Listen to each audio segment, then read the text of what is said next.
السلام علیکم ستړي مشئ نن دوشنبه د رامرز کال د ساور یا خوایي د میاشتې 18 چې د مې د میاشتې له لومړۍ نیټې سره سمون لري ستاسو پام را اړوم د مهال خبرونو ته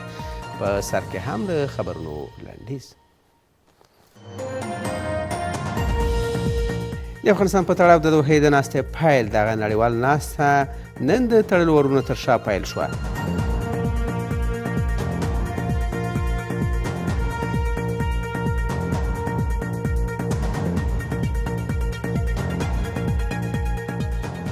افغان وګړو ته د چین له لورې د ویزو د ورکړې بیا پیل اسلامي امارت د چین دغه اقدام هرکلی کوي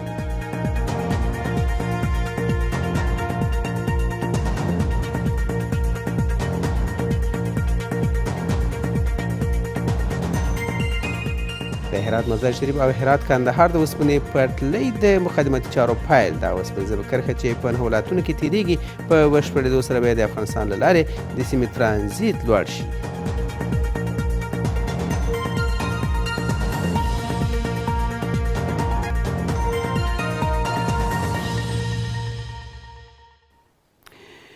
د افغانستان په تړاو د دوحې ناسته نن د تړلو ورونو تر شا پیل شوه ملګرو ملتونو په بیانیې کې د دوحې د ناستې په اړه وویل چې په دغې غونډه کې د بشري حقونو ټول ګډون حکومت له ترهګرۍ او مخدرتوب سره مبارزې په اړه خبرې کیږي له بلې خوا په قطر کې د اسلامي امارت سیاسي دفتر ویلي چې د افغانستان د وضعیت او په اړه یې د یو شمېر هیوادونو له استازو سره او د سیمې د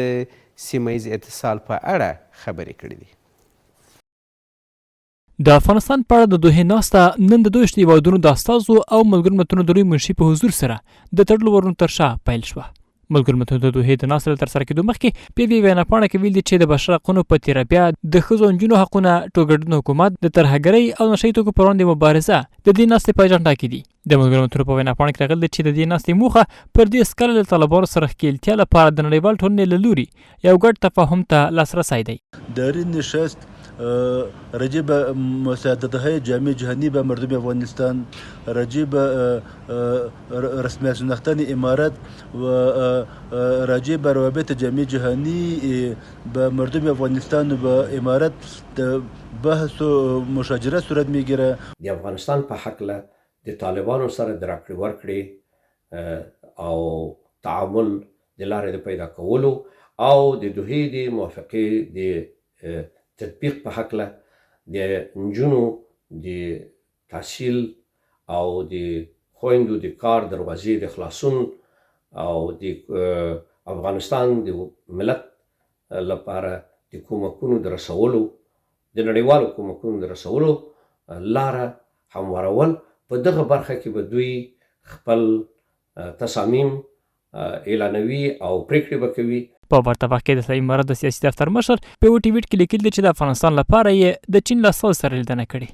او د روان وضعیت د ښکېلتیا پر ګټورتیا سیمه ییز اتصال او سوداګرۍ پر سر خبرې اترې کړې دي اتریش کوشش میکنه که پشت درهای بسته نظریات کشورهای شامل ملل متحد را در قسمت تعامل با امارت اسلامی توحید بسازه و به یک نتیجه برسه که چگونه با امارت اسلامی تعامل و چگونه کمک‌ها را به مردم افغانستان ادامه بده. د دوحې ناسته د 2 ورځو لپاره ترسره کیږي کابل مخکې دی ویل دي چې تمه لري ترڅو په دې ناسته کې ګډون کوونکي هیوادونه اوسنی حکومت په رسمیت وپېژني او د سیاسي فشار پر ځای له افغانستان سره تعامل وکړي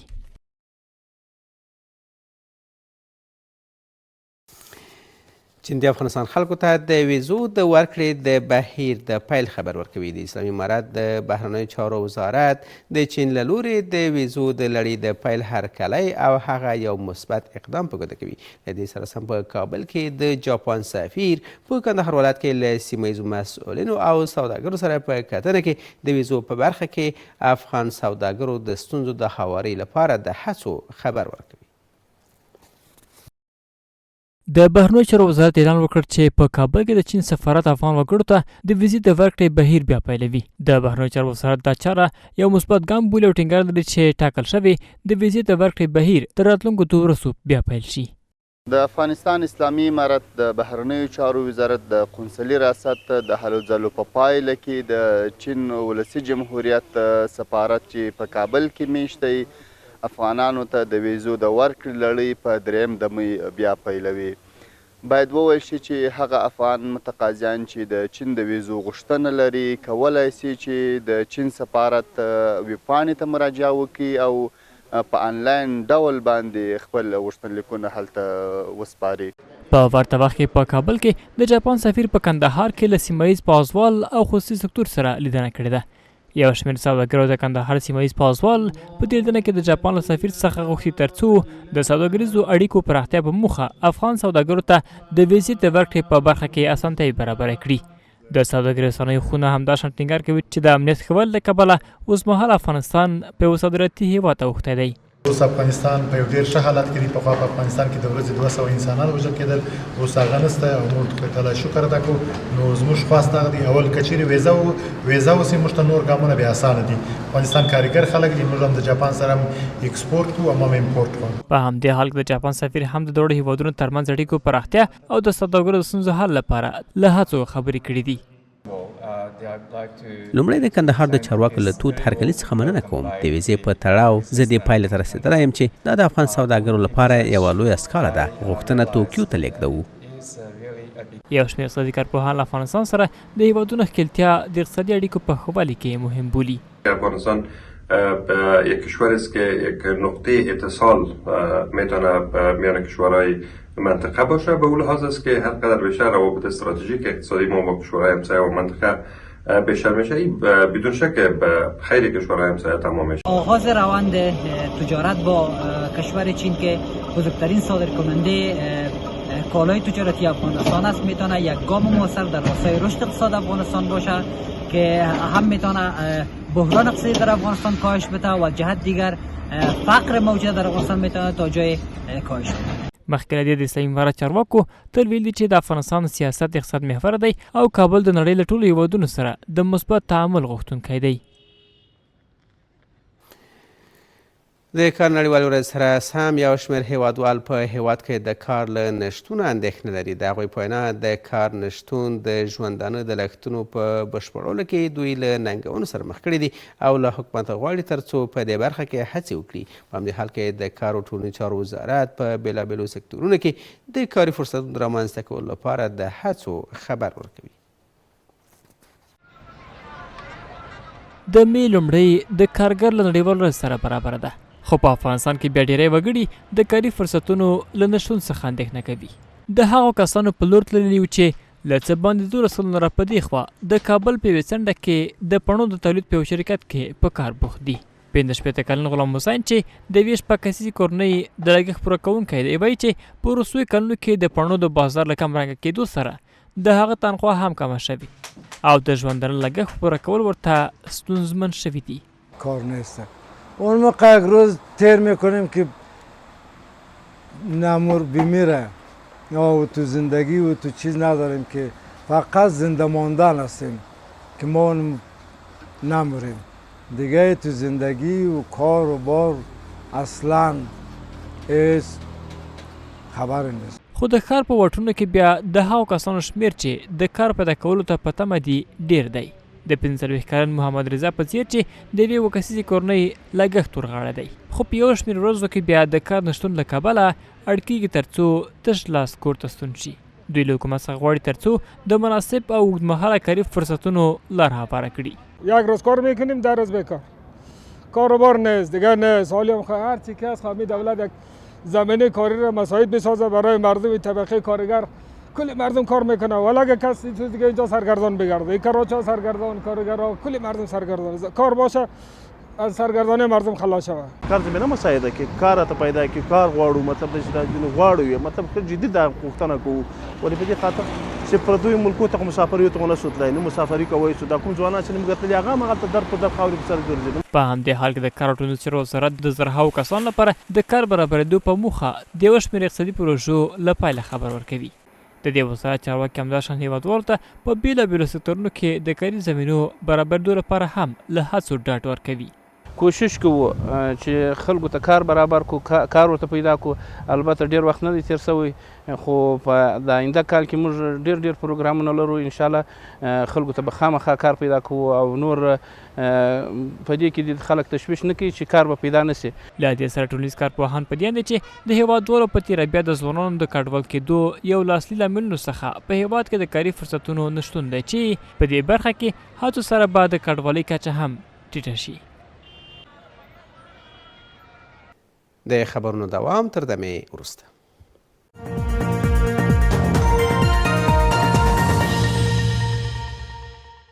بیا هم ښه راغلاست. اسلامي امارت د مزار شریف هرات او هرات کندهار د ورسپنیزې کرښې د غځولو د مقدماتي چارو د پیل خبر ورکوي. د رئیس الوزرا اقتصادي مرستیال وایي چې دغه پروژه چې 1408 کیلومتره اوږدوالی لري په 9 ولایتونو کې له 30 ولسوالیو څخه تیریږي چې په بشپړېدو سره باید د افغانستان له لارې د سیمې هیوادونو ترانزیت پراخ شي.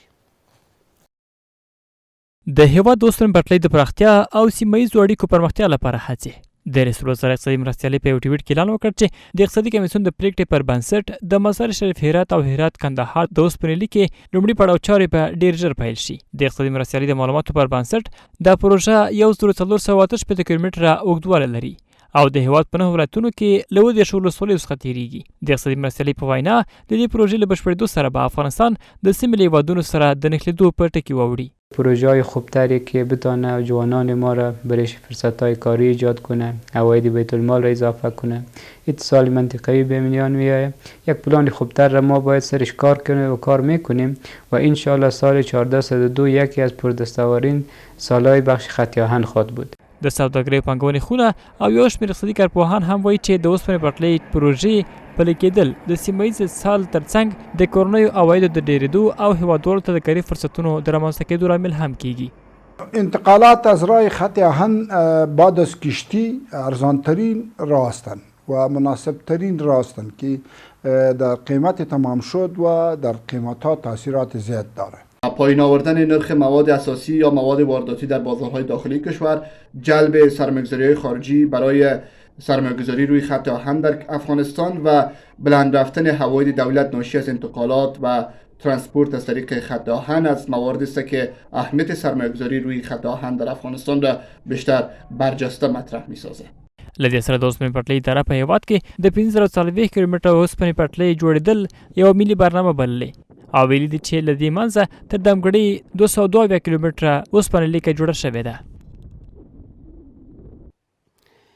دا چې په بلخ ولایت کې یو شمېر معلول کسان دوی ته په دولتي ادارو کې د کار د زمینې د برابرولو غوښتنه کوي. هغوی وایي چې یو شمېر هغه معلولین چې زده کړې هم لري وزګاره دي او حکومت باید دوی ته په دولتي ادارو کې د کار زمینه برابره کړي. په همدې حال کې په اداري اصلاحاتو او ملکي خدماتو کمیسیون کې مسؤلین وایي چې تر دې وروسته د ملکي چوپړتیاو په جذب کې معلولینو ته 3 سلنه ونډه په پام کې نیول شوې ده. یو شمیر معلولیت لرونکي کسان دلته د بلخ د اداري اصلاحاتو او ملکي چوپړتیاو په اداره کې سره راټول شوي او د وزګارتیا له کبله د خپلو ټولنیزو او اقتصادي ستونزو څخه نیوکه کوي. دوی وایي چې یو شمیر تحصیل کړي معلولین دمګړۍ اوزګاره دي او د اسلامي امارت څخه غواړي چې په دولتي ادارو کې ورته کاری زمینه برابر شي. معلولیت اگر در بعضی حالات محدودیت باشه ولی نباید محرومیت قرار بگیره. خواست ما است که زمینه تعلیمات مسلکی، تحصیلات عالی، کار و فعالیت در جامعه افغانی را امارات اسلامی برای اشخاص دارای معلولیت هر چه زودتر فراهم بسازد. افراد دارای معلولیت تحصیل یافته بیکارن، بدبختانه که سبب نگرانی نه تنها خودشان بل خانواده هایشان است، زیرا از یک سو مشکل جسمانی، از سوی دیگر بیکاری و مشکل اقتصادی بیشتری قشر به انزوا میبره. اشخاصی داریم ما که همش ماستری دارن و دکترا دارن که بیکار و خانه شدن و کار نمیافن، در حالی که سابق امی گپ میشد و عملی نمیشد، گفتار بود عمل نبود. حال ما از امارت اسلامی میخواهیم که امی کار عملی کنن تا که امی مردم در کار استخدام شود که یک لقمه روزی حلال به دست بیاره تا نفقه خانواده خود تهیه کنن. په په همدې حال کې د بلخ د اداري اصلاحاتو او ملکي چوپړتیاو چارواکي ډاډ سپاري چې د اداراتو 300 بستونه به د دې کسانو لپاره په پام کې ونیول شي. د دې ادارې آمر ټینګار کوي چې په نږدې راتلونکي کې د 250 بستونو د شاملېدو ازموینه به واخیستل شي چې له دې منځه 8 بستونه د معلولیت لرونکو کسانو لپاره ځانګړي شوي دي. کدام حقی که قانون برای شما داده مثلا در دسته 3% که از حق شما هستند انشالله ما کوشش داریم که کدام بستایی که ما در آینده در نظر داریم تقریبا 250 بست که هستند ما او را در نظر داریم انشالله دو 8 بست برای ازها انتخاب میکنیم. په دې ولایت کې معلولیت لرونکي کسان مخکې له دې هم د کاري او زده کړې د زمینو د برابرېدو غوښتنه کړې ده. د سبا ورځ د هوا د حالاتو په وړاندوینې سره زموږ خبري ټولګه په همدې ځای پای ته رسیږي. تر بیا مو الله مل.